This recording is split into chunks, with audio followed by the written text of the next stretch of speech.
Hello and welcome back to Parley. This prompt was written by Mr. Foot. Hope you'll enjoy listening. It's about making something bad on purpose. Mr. Foot says, I will start this Parley with a thought. In my mind, all of art, all creative expression, is about some sort of contrast. You can't have an emotional peak without the valley surrounding it. Additionally, the peak is most pronounced when it's right next to a ravine. The fundamental question of this Parley is, how far can we go, forcing the audience to descend into the abyss before climbing the mountain stops being worth it? First, let's establish what I do and do not mean when I say bad on purpose. I am not talking about amateur or outsider art. While interesting and worth discussing, this is not our topic today. This is very much a you have to know the rules before you break the rules situation. Artists who could do something good, but decide to use their knowledge to create something ugly, unpleasant, uncomfortable, etc. And we're not necessarily talking about abstraction. Some people consider abstract pieces to be objectively bad. I am not one of those people, and that discussion is also outside the scope of this Parley. Similarly to the time we talked about the relationship between the author and the audience, I'll give you some examples of art that's bad on purpose. Maybe we will find a piece that is so bad that the pain it inflicts by being bad is simply not worth it. And our question is, when do we reach that point? As a side note, all the things we will look at today use some sort of experiential approach, and I don't think that's a coincidence. We'll come back to that in the end. I can't do too much of my own commentating before we give you an example because, as Mr. Foot and I talked about this Parley and I got ready for it, what came to my attention is that a lot of people will try to push back that a piece is purposefully frustrating or bad. In other words, as we give you these examples, we're trying to give you examples that force you to admit that the artist made it uncomfortable or unpleasant on purpose, and that there isn't some other reason why it feels like that. In other words, they knew you would dislike it, but they did that anyway. Some of these pieces, some of you are going to push back against the idea that you'll come up with excuses for, oh no, but maybe it's like this because of that. And that might be the case, of course. Let's just clarify that what Mr. Foot and I are trying to talk about is when art is purposefully unpleasant in that way, and there isn't some other reason or some other primary reason. One or the other of these examples may or may not work for you for that, but I just wanted to clarify as we go through them that that's what we're trying to get across using these examples. You may or may not think of them, as being that way. We're trying to get that out of the way. We'll see how well that goes. Let's start. So this one, there's going to be a lot more reading the examples before I talk about them because I really think you need this concept before we get into it more. Number one, example one, the Holocaust Memorial. Let us start with a non-game example. The Memorial to the Murdered Jews of Europe, or Holocaust Memorial for short. It's a massive sculpture, if you want to call it that, in the center of Berlin that was built around 2005. It's less than a kilometer away from some of Berlin's most famous landmarks, like the Brandenburg Gate and the German Parliament. It consists of 2,711 concrete slabs that are aligned in a grid, but it looks chaotic because the slabs are crooked, and it's uncomfortable to walk there because the paths are slanted. In short, the whole thing is ugly, massive, and wasteful. Here we have an experiential approach where we don't depict the event, but instead the experience, the existence and form of the sculpture are a metaphor for the Holocaust, which was ugly from a moral perspective, massive in scale, and a horrible waste of human potential. The contrast in the piece is the nature of the memorial versus the valuable space it occupies. Now the thing is, if you don't catch the metaphor, it's very easy to hate this thing. It's a visual stain on the city, and it takes up space that could have been used for something useful like living space. The construction of the thing was controversial, and the monument remains controversial to this very day. By the way, since a lot of these examples you could look at for yourself, we've left links to, so this will be the Wikipedia page for that if you haven't seen it, and there are two other examples. You can go look at them if you want in the description. Right, so I'll just briefly comment on this first one. Right, so here you can see we're trying to establish an example of something that's sort of bad on purpose where, for two reasons, I guess primarily. The first one is that it's meant to be like an unpleasant experience. Bad on purpose may start to sound like the wrong way to refer to this, so I hope it's okay that we've established what we mean by that. The idea is that it's bad in that it makes you feel bad. It's uncomfortable. It's not trying to be entertainment as per se. Maybe that's a better way to think of it. You're meant to, when experiencing it, feel how people felt during the Holocaust, sort of.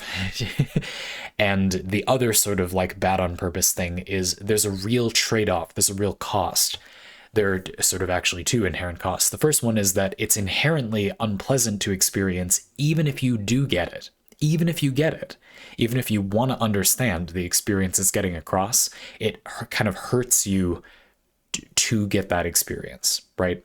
For example, when I try some coffee or tea that I don't know if I'll like, if I dislike it, I mean, the pain and discomfort is quite minimal, right? So you can kind of learn something and further yourself without inflicting actual discomfort, physical significant inconvenience and discomfort on someone, but this piece does, or attempts to do that. And then, of course, the other problem is kind of a logistical issue. There's sort of an inherent negative to the piece existing because most people who witness it are, of course, not trying to get the point of it. They're just in Berlin. They just are near it, right? And so, as Mr. Fruit pointed out, logistically, it's kind of a waste of space that you could use for something people need, like living space. Is it important enough to get across? I think we all agree it's important to remember the Holocaust, but is it important enough to give people this experience of it this way when the cost is something that affects people who aren't even trying to appreciate the piece of art? Does that make sense? Okay, next example. These are such good examples, by the way. Example 2 is Cruelty Squad. Yoko Taro was once sarcastically asked in an interview why the combat in the first Drakengard game wasn't fun. He sarcastically replied, and I'm paraphrasing here, "I don't think killing hundreds of people should be very fun." So let's take a look at a game that takes this idea to the extreme, Cruelty Squad. I've never played a first-person shooter as bad as Cruelty Squad.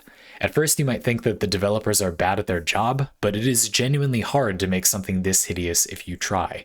The game's textures are repulsive, the menus are hard to navigate, the controls are unintuitive, and the difficulty is brutal. You'd think that the visuals get better with time, but somehow that's not the case, at least for me.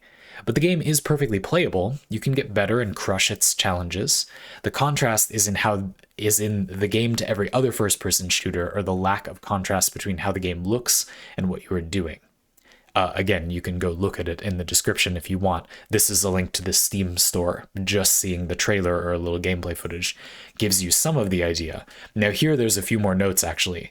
So Cruelty Squad has this interesting thing that Mr. Fruit detailed to me, where the game is kind of doing things that in other games I might refer to as game design mistakes, but which in this game are being done to prevent you from getting comfortable.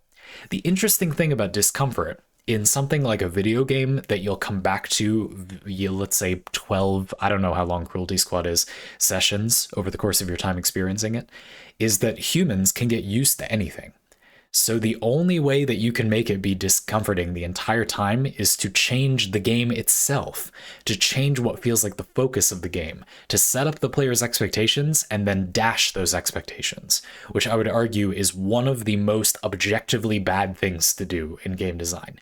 I think that games telling you what they're about, what the experience is, and then you have that experience is one of the most important things to do if you want a game to be good, because it means that when the game throws you something new, the game has a promise to you, which is, even though this is uncomfortable and different, I promise that the game will be about the thing that you have so far liked, primarily, right?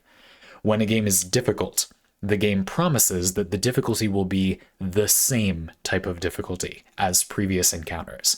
Enemies will attack quickly or erratically, but there will be some times where you get to recover, for example. You will be able to dodge and or block every attack. Like, that's a promise. I think I'm thinking about like Dark Souls, for example, here. Do you see what I mean?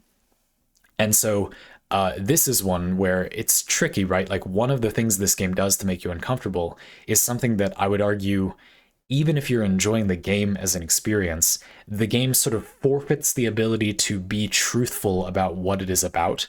And you do have to, I think buy it. Does it cost money? I probably, it almost certainly does.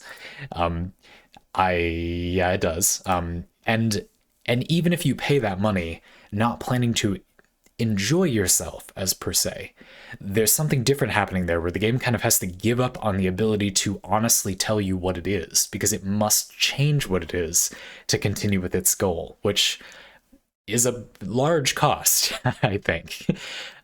There's this example that Mr. Fruit gave at the end of Cruelty Squad where sort of what the levels toward the end are like is really bucks the trend of the rest of the game. You know, where it might have been more of a speedrunning type experience, you could think of it that way. The game sort of shapeshifts into being like a labyrinth, which it maybe wasn't before. You can argue what the sort of point of these games is.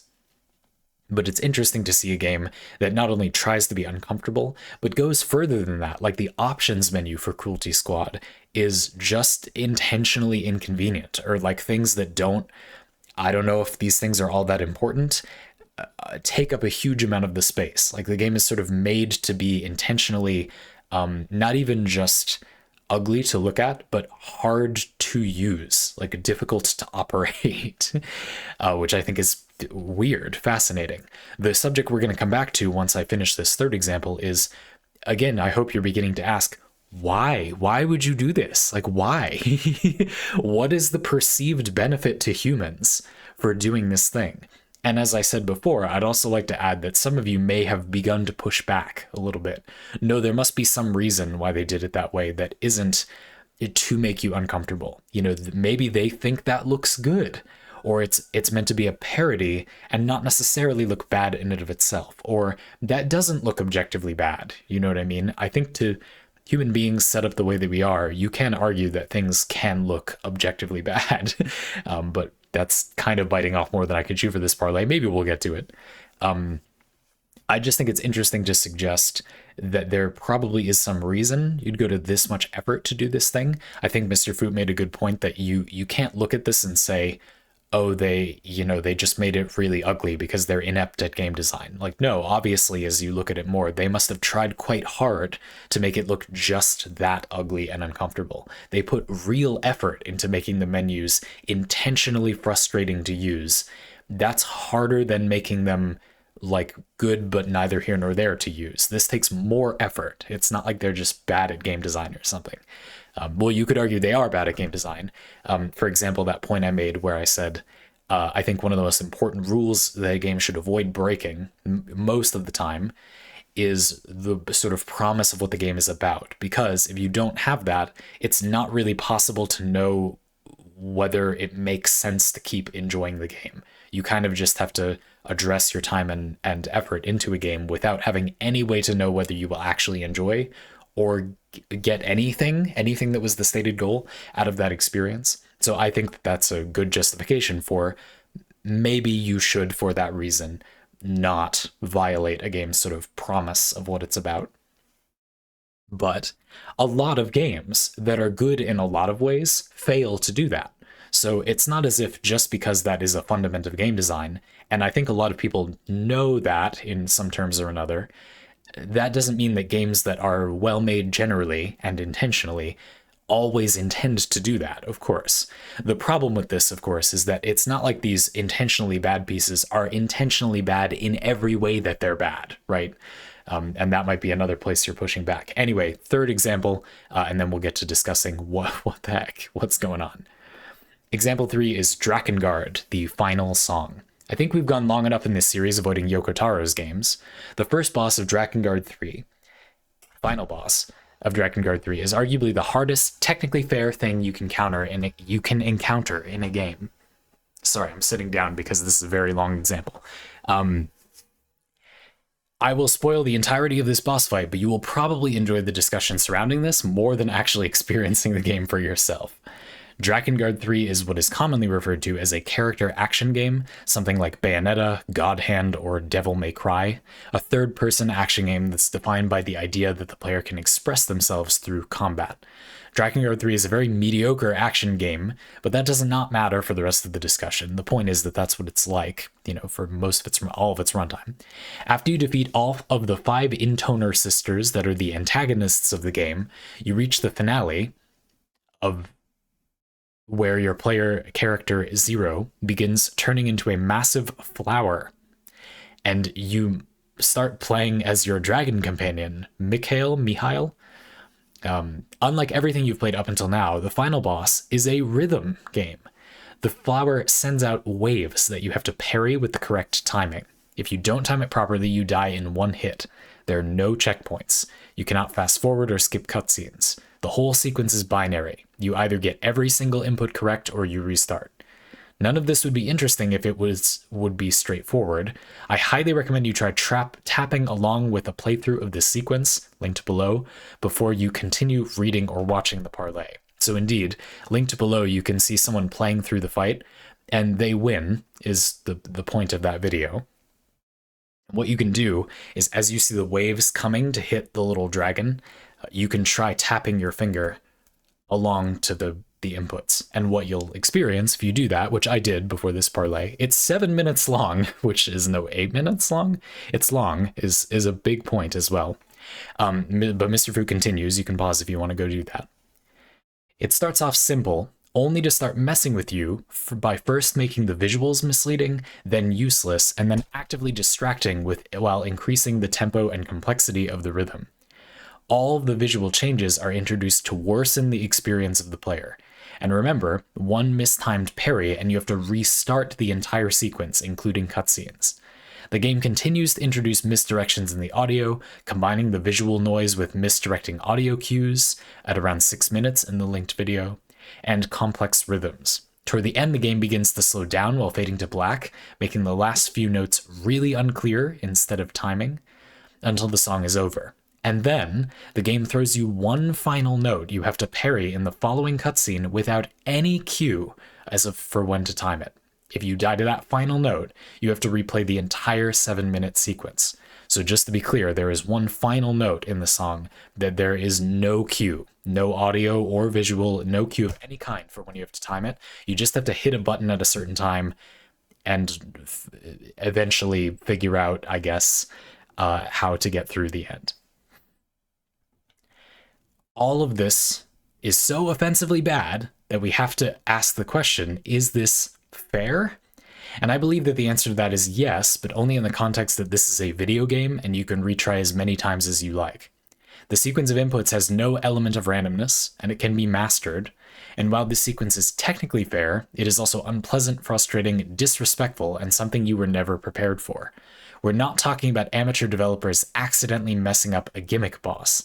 All of this is very purposefully bad, and that stands in stark contrast to the things that are amazing about this boss. The 5 Intoner sisters derive their power from song, and each of the 5 women that appear during this boss fight represent one of them with Zero in the middle. The song and dance mimic the character of each respective sister, and even the mechanics they use to mess with the player, like focusing the camera onto themselves or focusing the camera on the player, mimic the interactions you had with them throughout the game. The song itself is interesting and varied. The final cutscene that follows contains no music, and the game ends with the credit song, "This Silence Is Mine," mirroring both the journey you took in the game and the silence you earned by defeating the final boss. There are many ways to interpret the point of the final song. One popular approach is to view it as a deconstruction of the action game, as in, all you do is press buttons at the right time while dealing with a shitty camera until you get killed by some bullshit that you didn't see coming. Another interpretation, and the one I personally subscribe to, is that this is an experiential approach to make you empathize with Mikhail, the dragon, someone pure who suffers and is abused throughout the entire game. However, most people just straight up despise this ending. If the game had a bigger player count, this would probably be one of the most controversial endings in video games. And the reasons are obvious. Did this game go too far? With Cruelty Squad, you know what you're signing up for, sort of, when you look at the Steam page. The final song hits you after 30 hours of an otherwise regular game. Is it wrong to make your players suffer like this? So now I'll talk about it a little more. But I think that final example is particularly useful. I think you can see why we wanted particularly a large number of examples. I think this might be the longest parlay ever in terms of how long I read before getting to the bulk of my response. Not that that's wrong or anything, but I think it's somewhat justified. This is a thing that is difficult to make examples for. So now I'm going to get into, I guess, what I think. Like, what is the point or where is the limit?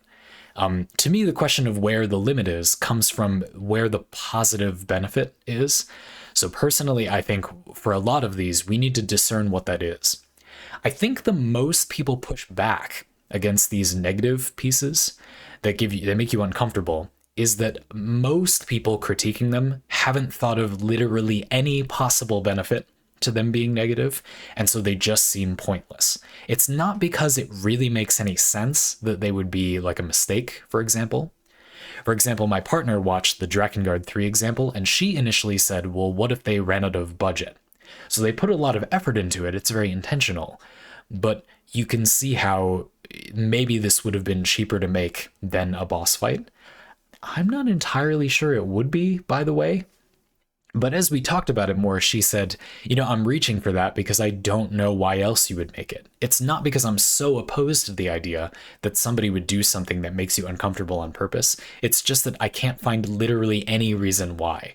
So I do think that it's helpful, and Mr. Food, I thought it was nice that you provided some interpretations of the final boss fight to make it clear that there are several, even having not played the game, probably fairly obvious, it seems to me, interpretations. It doesn't not mean anything related to the rest of the game. There's clearly some thematic significance to the rest of the game. There are several perfectly sensible interpretations that are not reaching or trying to find a reason because it's so weird or whatever, that the game quite obviously intended. Certainly if we can think of them that easily, the creators definitely thought of it while suffering through making this stupid boss fight. So why? Why did they do that? Why? What's going on? And in particular, I want to focus on the idea that the Drakengard 3 song example is after 30 hours of a game that, according to Mr. Food anyway, I haven't played it, doesn't do that, right? Like the game so far hadn't been doing that kind of thing, but then right at the end, it sort of betrays you and becomes something you could argue completely different. It is just pressing buttons until you get killed by something you didn't see coming, which I think is a hilarious deconstruction of that genre. But the point is, why do it at that point? At least with the Cruelty Squad example, the game is just going to mess you about, right? And so if the game then changes its goals or it becomes about something else, you think, well, what did I really get into? I said in the Cruelty Squad section that I think it's a game that is kind of violating that premise of game design, that the game is going to promise you how the game is going to be and then follow up on that. But you could argue that the promise that Cruelty Squad keeps to is that it isn't going to keep any such promise. It doesn't look like a game that's going to maintain anything like that. So fair enough at some point. But Drakengard 3, this example seems to be masquerading as a game that won't do such a thing, but then it does switch up, sort of what the game is about or what experience you can expect. Why? Here's an example reason. It doesn't fully explain it, but why would you do that right at the end? Well, people don't like this, right? And so what if the reason is to force you to do it? You played through a 30-hour experience, so now, even though Yoko Taro and his team know you don't want to play through this, you're kind of trapped because you played through the whole 30-hour game up until this point. All you have to do is beat this stupid thing, and then you get to the ending. So they can kind of force you to go through the experience of this thing, even though if you just saw this sequence all by itself, you likely simply wouldn't play the game. Does that make sense? If this final boss sequence was all by itself, you would just not play that game, probably. Or it would feel more like a mistake, maybe, as well. So the question then becomes, but what is the perceived benefit of doing that? Finally, I'm backed into a corner and we have to give some reasonings. So first of all, I promise I won't go too long on this because it sounds like a cop-out, but I think it's important to acknowledge that there may not be a benefit. there may be a benefit that the developers perceive, but which we don't agree is beneficial, but there may not be a benefit. The developer may simply misguidedly want you to appreciate their vision at any expense. In other words, the explanation is essentially pride, I guess. And there isn't, if you really break it down, there is actually no imagined benefit to the human on the other side. It is purely narcissistic. That's possible. I am not trying to say that these games aren't that. In particular, the Drakengard 3 example, I'm not sure I can really accept that that it's really worth it, I'll try to get into. But let's just say I don't think that's a sufficient example for this entire subject. If the topic of the parlay is, how do you make things bad in an intentional way on purpose for some reason, where is it sort of worth it? Where is it no longer worth it? It's not sufficient to just say you might do it because of narcissism. Like, yes, you would maybe do it because of that reason, but that's not enough for me, at least. There should be some actual possible benefits, and it's just in question whether they're worth the trade-off, of course.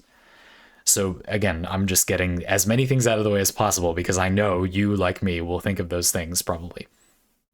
Okay, so another perceived benefit is the idea that it's vulnerability or learning, like the player will enjoy this experience in the end, but not right now. I think a real thing that people focus on when they evaluate an experience is what it felt like then, rather than what it felt like later. An example I would give you would be the Souls games as well. A lot of the design in those games is designed to help you learn by forcing you to do something you wouldn't choose to need to do if you had the choice, but because the game forces you to do it, the idea anyway is that you benefit. For example, if you're getting stuck on a boss fight, the developers know that if you try the boss fight over and over and over again without stopping and don't do anything differently, you'll have the worst of the possible experiences. For example, you may be familiar with the phenomenon that we sort of internalize things into our longer-term memory and learning when we go to sleep. I've had the experience quite a few times playing the Souls games where I died to a boss 20 times, went to bed, woke up, attempted it once more without changing any of my strategy, and won on that first try, mysteriously far superior to the player I was last night. And the reason is because that's how we learn to some extent. There are also plenty of other ways the games do this. They do it by forcing you to run around to get consumables. Not everything that can make you better at the fight is fully replenished when you die. Usually the things are relatively limited in scope, but you can become more powerful by waiting or taking a break for a short time in-game without putting the game down, because the developer knows most people don't take enough breaks when they play games.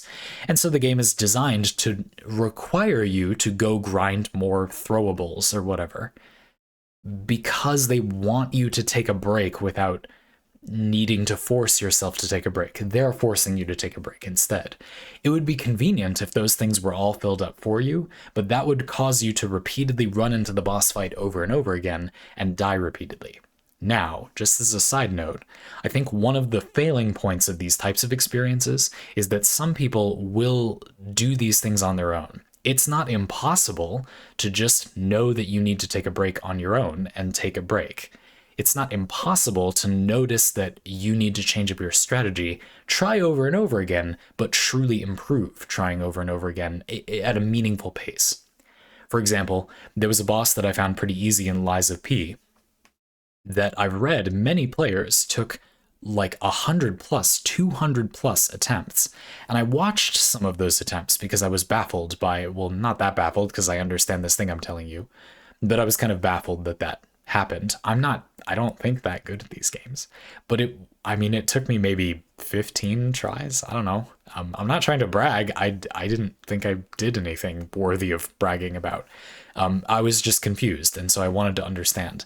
And what I saw was that the player trying 200 times wasn't trying in the same sense that I was.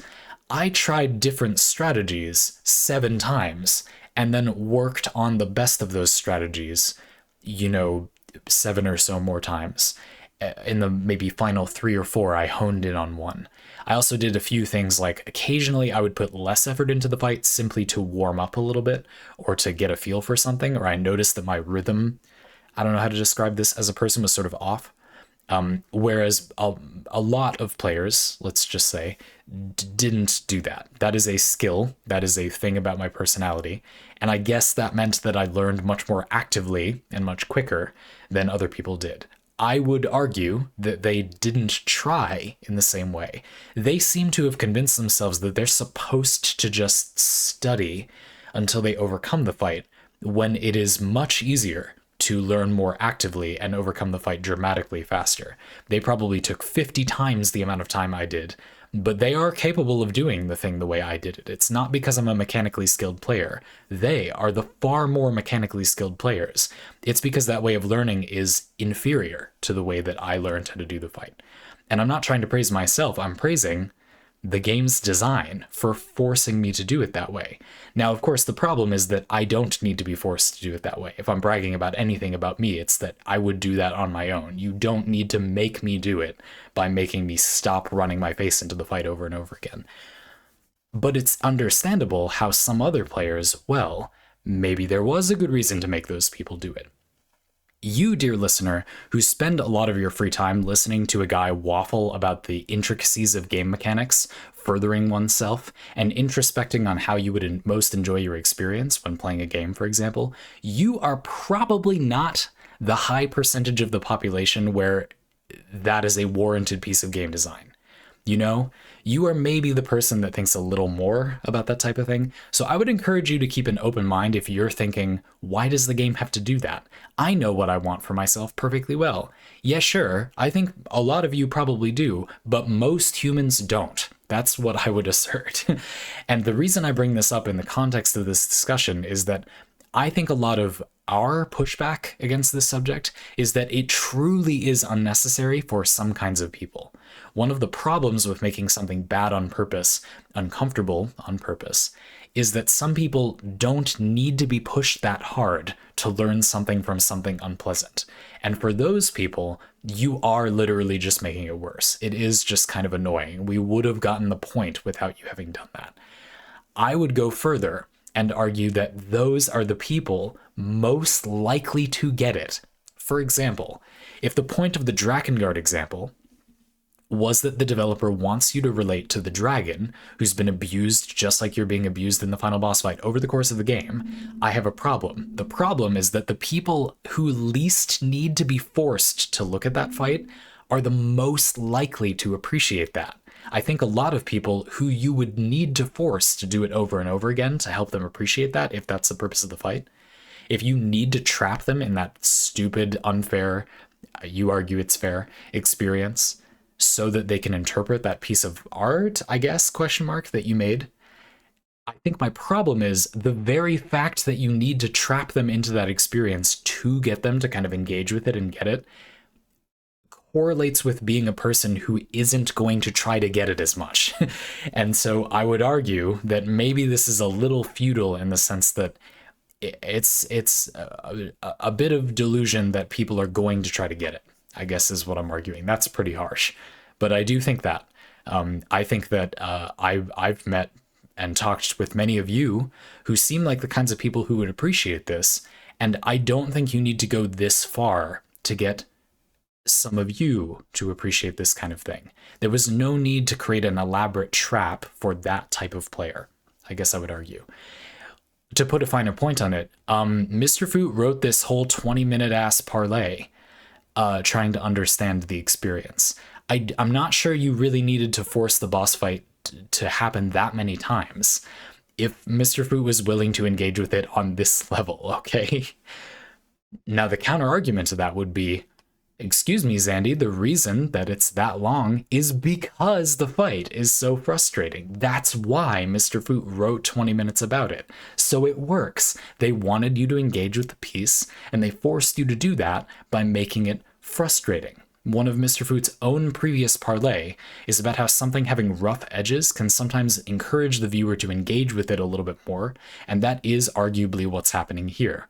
I wouldn't have cared about this example if it weren't so blatantly obviously doing something that we generally accept to be foolish. Like, why are you making the game so betraying of itself? Because it's doing that so clearly intentionally, we're putting more effort into discussing this. I'm going to argue here that if that is the perceived benefit, that is in error. I think that is a trick. You can sort of cheat and force our monkey brains to think that there's something we need to engage with, but that doesn't in and of itself mean there's anything actually worth engaging with. The message about the dragon being abused throughout the game isn't a better message because you tricked us into caring about it more. That is arguably more like an exploit. And so if that's the reason, I would argue this entire enterprise isn't worth it. It's not even a matter of whether, getting into the weeds of how much pain inflicted on the audience is worth it. It's not even a matter of that. That entire practice is just sort of a glitch that I would almost say, learning about this, I would then systematically avoid. Having learned that people who are using that technique have kind of misunderstood something about at least what I will enjoy, the type of person I am. I'm not unique. None of the things I've said about me are things special about me. This is plenty of people feel that way. And plenty of people don't feel that way. So I don't know. Is there anything else? I do have one more thing. So we've been talking about what are the reasons why you might make something bad or uncomfortable on purpose. And I suggested that there are, I guess so far, kind of two-ish major categories. One of them would be that you want the audience to consume something that you just want them to see, and you kind of want to force them to, and that's it. Basically narcissism or pride, I would argue. But it does work, arguably. Anyway, though that example really doesn't work that well for Cruelty Squad. It feels like, well, but the game is telegraphing that from the onset. It's not really forcing you to play it. They seem to be advertising something else. The second thing would be basically that the game developers know better than a lot of people do what will give them a better experience in the long run. By forcing them to take breaks or switch it up or have a different experience or learn in a different style, by pressuring them to do that and to engage a little bit more, they're encouraging maybe most people, not everyone, to have a better experience than they would have otherwise. I think also in this category we should include gateway drug to nuance, I guess is what I would say. This requires a bit of an aside, but there is a third point I want to make. That's where we were going. But I do want to make this point too. I enjoy trying new tea and coffee, was an example I used earlier, mostly regardless of whether I like them. I experience almost no negative from disliking them. Sure, I want to like them. I like liking them. But there's a parallel enjoyment I'm getting from maybe novelty that I don't know what happened to make me appreciate that. To me, it just feels self-evident that it's not that hard to get good things. It's pretty easy to get some enjoyable coffee. Have you been down the street and seen the 15 of the same coffee shop and like 5 local coffee shops that haven't been pushed out of business yet, that serve, pretty good a latte or whatever? It's not hard to get, good, coffee, for example. Or a lot of tea. You can buy a commercial tea bag, steep it for the right amount of time, and if you at all like tea, it will reliably be fine. Like, maybe not the heights of goodness it could be, but tasty, sure. But I'm enjoying something else besides that, which is the very trying of the thing, or the comparing of the thing. I almost want to describe it as if I'm enjoying learning about my experience of taste more. And I don't know what I did that caused that to happen. The speculation point here, this is a different benefit, I guess, but it sort of works the same way, is that maybe these games are providing resistance to try to turn you into a person who likes trying a new or uncomfortable thing just for the sake of it. The question is, does that work though? Does that function? Would that actually work? If you put someone who doesn't enjoy that kind of thing in front of it enough times, will they just eventually enjoy being uncomfortable because it's interesting to discover a new thing? For example, I'm tempted to play Cruelty Squad just because it sounds intellectually interesting to see how they did that thing, even though I know almost for sure that I won't actually enjoy playing it. There's just kind of a different interest that I already have somehow that is sort of triggering my interest in playing that thing. Most of you, having listened to this parlay, you're thinking, I'm definitely never playing those two games, and I don't want to go to the Holocaust Memorial. But I'm thinking, man, I gotta go, and go to the uncomfortable thing. Now, I don't think it will be uncomfortable to me in the context of experiencing it intellectually in the same way. Sure. Going in with no expectations is not the same as the way I'm going into it, but I still can't tell you I fully understand or own why I want to do that. You know what I mean? So maybe these pieces of art are trying to get you to be that way. I have found the first possible explanation that I agree with. If I could get you, dear listener, to feel that way, I would do it. I think you'd be better off if you experienced that. It doesn't sound like you would be, maybe, but I swear you would be happy afterward if I forced you to be able to appreciate things that way. You don't have to, by the way. You don't need to be obsessed with things that are uncomfortable. It's not an obsession or a fixation. You just can enjoy that if that's something offered. If I'm offered tasty coffee, I can enjoy it. If I'm offered a tasting of different coffees, I can enjoy that as well, and it needn't be that I actually like any of the coffees. That doesn't in any way negatively impact my experience. Now, there are some secondary aspects to this discussion, which is where I think this gets a little more difficult. For example, I use this coffee example, not because I always use coffee as an example, but it is a good example in my opinion, but because of bitterness. Bitterness as a flavor in humans is used as a survival instinct to detect things that are bad for us to consume. But if you have it often enough, or a specific kind of bitterness often enough, what I'm made to understand from the literature is that eventually your brain will just accept that that thing isn't poison, and suddenly, after 100 times, I don't remember exactly, a lot, okay? But a possible amount, like you could do this on purpose to yourself, your brain will just accept that that is not poison, and you will then enjoy it or not enjoy it or whatever after some amount of time. And I have in my own life, perversely fascinated by this phenomenon, seen this happen to people that I've been close to. After enough times of trying my drink that they didn't like, eventually they became mysteriously more okay with it for no clear reason, and suddenly said very different things to what they said before. Not just trying to make me feel better after spending years in this experience. If anything, they would stop making me feel better as much. But suddenly they would describe tasting notes from something I am positive is the same exact taste, the same exact drink, made a cocktail, for example. So I have, an ingredient that maybe I've had for most of that time, or I have bought the same one and it's probably very similar, almost identical taste-wise. But suddenly they're describing things other than the ethanol taste, and it feels like something has shifted, like something has clicked in their brain. I'm not sure if this is the same or a different phenomenon than when people refer to acquiring a taste. I think it's different.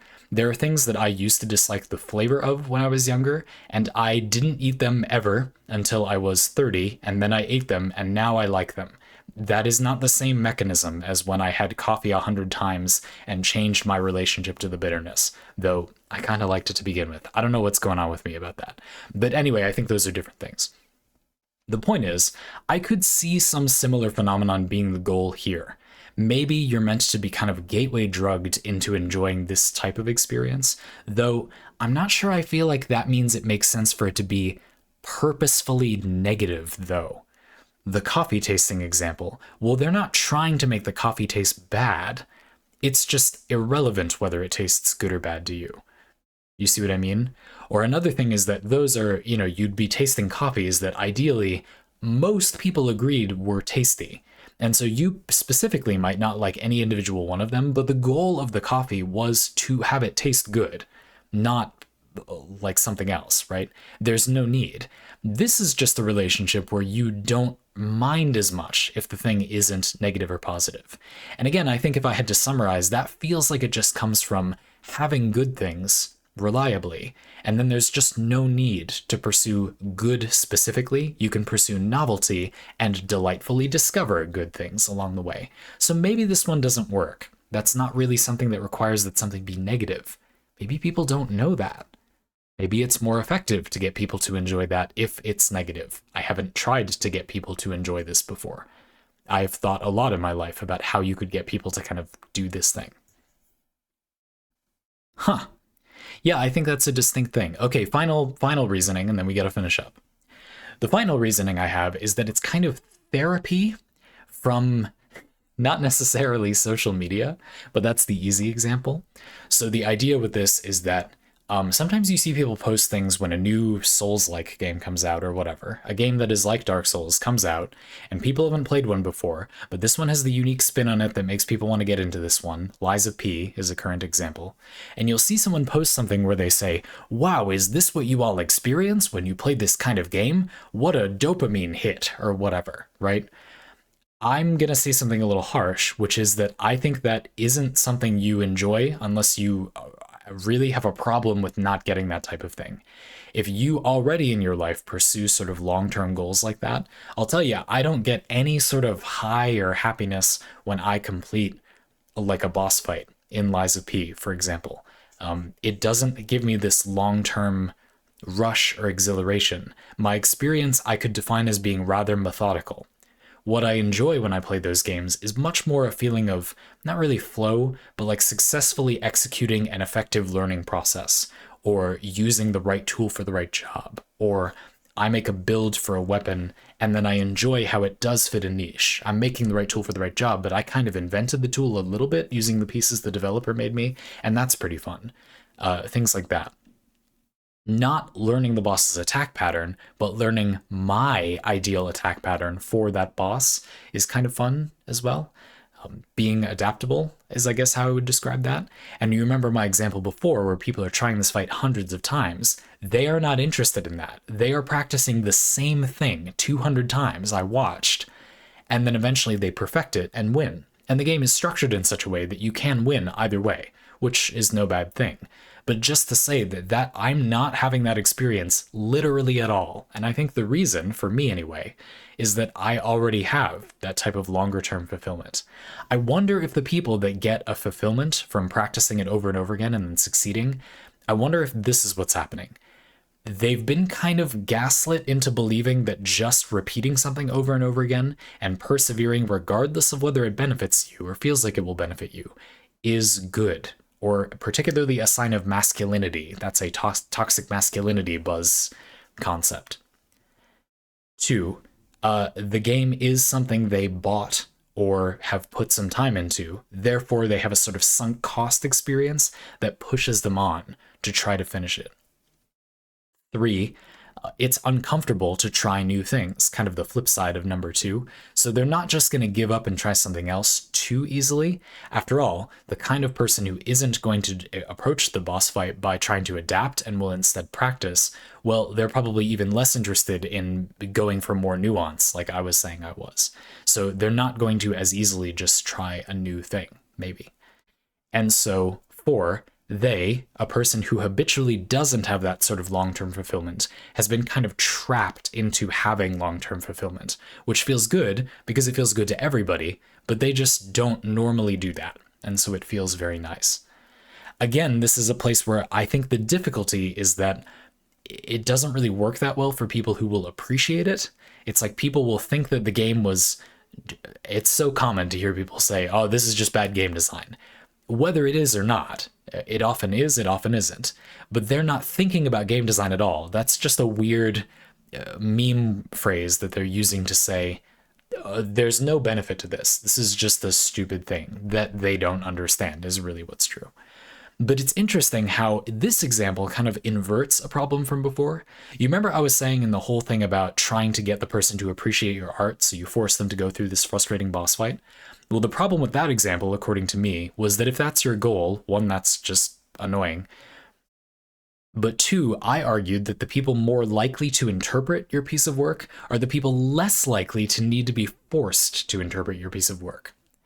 However, in this example, where you're trying to get people to feel fulfillment where they didn't before, the people more likely to not feel that fulfillment on their own are the people who would need to be pushed to feel that fulfillment.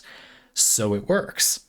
Okay, so I would accept that one. That is maybe one possibly valid reason for doing this thing in a game, though I used the Dark Souls franchise and its spin-offs very heavily as examples, and I'm not sure I entirely agree about the examples in this parlay. So the Drakengard example, to me, so far with my current ways of understanding it that I've thought about, feels like they just want you to appreciate their piece of art, and they're doing that by forcing you to have this different experience. You kind of get trapped into thinking about it, but I think that approach is kind of fallacious in some ways. We talked about that. The Cruelty Squad one, maybe it's a gateway drug for enjoying nuance, but why does it have to be negative? I might need to play that one more to say more meaningful stuff about that, but that's my suggested reasoning for why that is that way. The Holocaust Memorial. I actually think this one could be more easily explained by something that really doesn't have to do with it being like necessarily bad on purpose. I'm not trying to oversimplify when I say I would almost look to the concept of virtue signaling a little bit. Like, it would be bad if it wasn't unpleasant and committed a lot of space because the Holocaust is a serious matter. Now, you don't need to convince me if you put that much effort into planning this thing. I get that you appreciate the gravitas of the Holocaust, right? You didn't really need to demonstrate that to me like this, but you have to wonder. I wonder if that's part of the explanation for why. It feels like there's a sort of public recognition of that subject. By the way, there's said to be a ton of controversy on the subject, and I wanted to alert you that if I happen to have just hit the nail on the head and that is something about what the controversy is about, I don't know. I didn't look that up, or I don't know anything about that subject. That was just a guess. I would just like to suggest that perhaps it has something further to do with like keeping up a social appearance. That an alarm went off in my brain that said, I feel like an Occam's razor moment. A simpler explanation might be, this tells people you care about this thing in a way that's very hard to deny, I guess, because it's so negative. You sacrificed so much, therefore you really care about it. In other words, maybe this is meant to be unpleasant to the artist or the people who made it or the city. You see what I mean? Not so much to the audience. And then the audience having this unpleasant experience where the Holocaust is kind of an experiential thing for them. Maybe that is not a side effect, but that's the sort of stated public reasoning, while actually a significant driver its creation didn't really have to do with giving that experience to people. Therefore, it's understandable that there isn't a clear benefit to the audience because that wasn't the primary reason it was created. Maybe. Again, these are just me trying to provide examples. I think it's better when discussing this type of topic to make sure you start with the assumption that there is a reason. You don't reject that there is any reasoning. The subject is interactable. The people who did it are not random. They didn't do the thing at random. There is a reason. There is logic that explains why they did it. Or emotional logic could be understanding their emotional state. It doesn't have to be syntax, right? And so providing an example isn't meant to be me saying, I've deduced it, this is the explanation. It's just meant to open the discussion to, there is a reason, there are reasons. I don't know what they are, but here are some possible reasons. Those could be the reason. There's just a pretty good chance they're not. And it's something I just haven't thought of. Okay, a decent amount of examples. This parlay took forever, of course, but at the same time, I'm pleased. I was worried I wouldn't be able to give any reasoning why you do this at the end. Go figure. Mr. Fruit finishes up with a few final thoughts. Earlier, you said, I mentioned that all of these examples use an experiential approach, and I don't think that's a coincidence. All three of my examples have one thing in common. They depict very negative experiences, and I think it's very hard to achieve this through the empathic approach because humans don't want to go through those experiences, and they tend to emotionally detach before the experience can hurt them. Experiential experiences purposefully miss some people to hit the remaining people even harder. We could do a whole parlay on that subject, but I have talked about it a little bit. I'll focus on that last line first. Experiential experiences purposefully miss some people to hit the remaining people even harder. Two primary notes. First of all, I don't think that works as you've worded it. I'm not sure you meant this. But one way to interpret what you said is that because they, aren't accessible to everyone, therefore they have more impact for those fewer people. I would wrap that into a very edgelord, immature perspective. There are people who think that the thing is exclusive and therefore it's better, but I think that given enough time, all human beings would get over that. That you would learn that that isn't valuable given enough time. Now, I don't think Mr. Foot really means that, but I think it's worth highlighting that because it sounds to me like that's what that meant. I think what you mean, too, is that they're willing to sacrifice some people's experience for other people's experience. It's not that they're trying to appeal to the most people possible, but that just won't be that many people. They know that that's throwing out the experience of a lot of other people. Therefore, we can recontextualize this entire discussion as being that Drakengard's ending, for example, the timing, the parries, and the rhythm game ambushing you at the end of the 30-hour action game. That game is knowingly destroying the experience for 90%, I don't know, of people, so that the remaining people can have some better experience. Now, again, I've already talked about what I think maybe the perceived benefit is, but I think it's worth noting the idea that perhaps the detriment, the sort of balance, is how few people are you going to limit your work to before the benefit to the few people that can actually enjoy it is just not enough at that point. Now, I think video games are a really interesting example for this because you can just not get it. Ideally, the marketing of a game like Cruelty Squad will mean that only mostly people who actually will enjoy the thing the game is doing will buy it. So, for example, though 90% of people, I made up a number, won't enjoy Cruelty Squad, 90% of people hopefully won't buy Cruelty Squad. And then the game is kind of min-maxing on being enjoyable in the way it can be enjoyable, or effective in the way it can be effective at doing something to people, for the most possible people that experience it, only at the expense of being uninteresting to people that won't have that experience. That's not bad. Suddenly it sounds kind of smart. Whereas the Holocaust Memorial can't do that because it is a physical object in a physical location that you cannot, in many cases, choose whether you are in or not. You have to be there a good amount of the time that you're there, near it or something. In Berlin, I don't know. Not saying Berlin isn't a lovely city, by the way. Yeah, and so that's interesting. I didn't really frame it that way. The cost then becomes about how many people you force to experience it that you know won't appreciate it versus how many people will experience it but then still enjoy it. And then the part that breaks about the Drakengard example is that game is tricking everyone who would enjoy the action game part into getting to the end, but then knowingly forfeits most of their fulfillment only so a few people can enjoy or something. The other thing, the more we talk about this, the more I feel like that game is just doing something ridiculous, and that is an ego trip or something, or it was trying to be weird so people would talk about it, a kind of meme bait thing. It's worth noting briefly that Cruelty Squad has had that effect, whether it intended to or not. A lot of Cruelty Squad's effective marketing and distribution has been that it looks weird, and therefore when people make a video about it, it gets seen a lot more. Therefore, the game has kind of expanded its influence beyond, way beyond probably, the number of people who will actually enjoy it on purpose, I'm going to claim, so that it will make a decent amount of money. I don't know. Anyway, just to say that I think that the experiential part is pretty interesting. In theory, for video games, the experiential approach means that you might be able to limit the number of people who will even try to have the good experience. Therefore, you do less harm making an experience that could be negative. But when you do an experiential experience that's a public, physical, outdoor art exhibit, that breaks in a way it doesn't when you make, a video game, maybe.